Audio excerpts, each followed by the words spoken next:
វីដេអូនេះមិនខុសវីដេអូមុនទេដោយសារតែវីដេអូយើងចេញច្រើនក៏វាដឹងថតអីឥឡូវមានតែថតដំណាំជុំវិញផ្ទះដូចវីដេអូមុនអញ្ចឹងហើយនេះយើងមកមើលដើមទឹកដោះ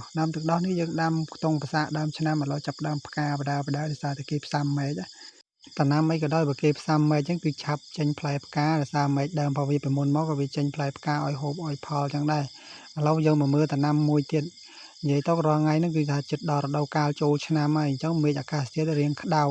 ដល់ពេលអញ្ចឹងត្រេនផលខ្ញុំនេះវាចាប់ដើមដឹងរដូវដឹងកាលវាចិត្តចូលឆ្នាំនេះចាប់ដើមអ៊ុតសរោបដាហើយនេះក្រហមហើយបងប្អូនលេងពណ៌សក់អីគេចូលឆ្នាំហ្នឹងសម្រាប់ត្រេនខ្ញុំគឺលេងពណ៌សក់ក្រហមហើយមុនហើយសម្រាប់ផ្កានេះវិញមិនដឹងហៅផ្កាអីគេដោយសារផ្កានេះខ្ញុំមិនបានទិញឬក៏បានសុំពីណាគេដែរគឺម៉ែក្មេងហ្នឹងគាត់ចែកឲ្យចែកជាគេអកទុកគាត់ដាំមុខផ្ទះអញ្ចឹងណាសម្រាប់ផ្កានេះគឺស្អាតហើយបើចេញរូបរាងមកគឺស្រួចនិយាយទៅដូចស្រីគ្រប់លក្ខអញ្ចឹងបងប្អូនមើលទៅចុងដៃចុងជើងវាដឹងហើយសម្រាប់អាដើមនេះវិញក៏សុំគេក្នុងភូមិដែរសុំតានៅក្នុងភូមិហ្នឹងគាត់ឲ្យ3 4ដើមតែដើមរស់តែម្ដើមបើចេកនេះវិញចេកពងមាន់ឥឡូវខាន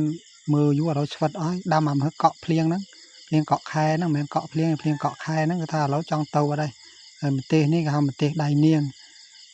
ដើមទូចតែចេញផ្លែបានហូបដែរតើស្វិតអស់ហើយយើងបានស្រោចទឹករាល់ថ្ងៃបងប្អូនឃើញដៃនៅប្រពន្ធខ្ញុំកាន់នេះគឺដៃហ្នឹងគឺថាកាន់ធៀបការតែម្ដងដោយសារតែយើងមកដល់ភ្លាមគឺមានបងប្អូនយើងអញ្ជើញការភ្លាមតែម្ដងឥឡូវយើងមកងាកមកចូលដំណាំយើងវិញអានេះគេហៅថាដើមទៀបបារាំងតាមទៀបបារាំងនេះគឺថាផ្លែយូរដែរផ្លែបឡាយ៉ាត់ច្រឡំតរេនណាមិនមែនតរេនទេណាទៀបបារាំងគឺយើងដាំនៅក្នុងភូមិយើងបានដូចគ្នាអត់ទៅរើសដីដូចដើមតរេនទេដើមតរេនគឺថារើសដីខ្លាំងមែនតើដីមុំបានដុះដីល្អមិនដុះដីមុំគឺអត់ដុះទេបើនិយាយពីដើមកពីងរាជនេះវិញដើមកពីងនេះក៏ធ្លាប់បង្ហាញមុនដែរដើមកពីងរាជដែលថាផ្លែតាមឆ្លងគឺអត់ទេដោយសារតែអាកាសធាតុប្រែប្រួលវាក្តៅធ្វើឲ្យចេញរោគសញ្ញាប្លែកអញ្ចឹងអានេះបើអ្នកវិទ្យាសាស្ត្រឬក៏អ្នកដែលគេសិក្សាវាផ្ទាល់គេអាចដឹងអាការៈរបស់វាតែយើងដាំតាមភូមិតាម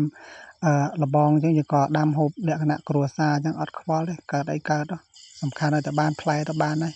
នេះពងហ្នឹងដាក់ឡើងធ្លុះស្លឹកប៉ោងទល់មកដូចយើងលាកទឹកក្តៅដែលឃើញក្មេងៗដែលលាកទឹកក្តៅឬក៏ភ្លើងគឺពងដូចគ្នាអញ្ចឹងដែលមានជាតិទឹកក្នុងហ្នឹងតែអត់ទេសម្រាប់ដើមកពីងរាជនេះគឺលាកប៉ោងហ្នឹងគឺ